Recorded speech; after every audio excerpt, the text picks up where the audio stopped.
But when I shift to a different repayment model, what are some of those unforeseen consequences? So I'm going to start off. I think this is actually a really good place to talk about how interest works on student loans. So what commonly happens is we talked about that amortization where you're going to make a set number of payments and over time you're going to get that principal down. But I work with so many people who, I mean, these are true stories that I hear all the time. I borrowed 20 years ago. I borrowed $50,000. I paid $30,000 back to date. My balance is $80,000. Like, how can that happen? And you see it in the news over and over, but it is very common. And it's a concept that we call negative amortization. And long story short, if your student loans are simple daily interest, so it accrues interest every single day.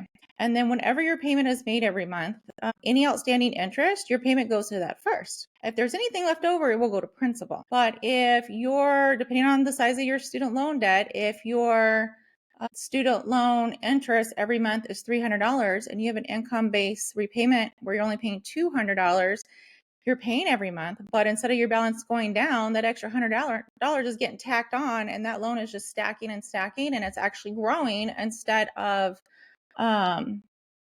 reducing itself. Now, the income-driven repayment programs, they do have built-in forgiveness depending on the type of the program and the type of degree, so undergraduate versus graduate. So some of them do have forgiveness after 20 years, some after 25.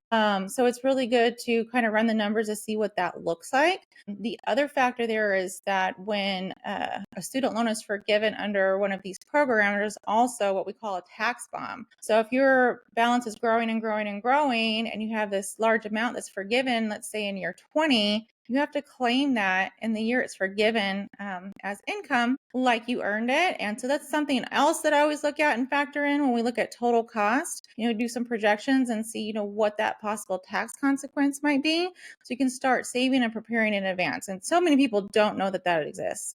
I'm glad you said that at the end, that many people don't know that exists, because I was going to kind of slow things down, hit reverse, and repeat that for our listeners. The fact that you could make a payment that doesn't even cover the interest, which means the interest is being tacked on to the principal that wasn't even paid down, and now interest is being accrued on that. And again, that happens the next month. And so this loan is growing in size. You're making payments and the loan is growing. Yes. Wow. That's wow point number one.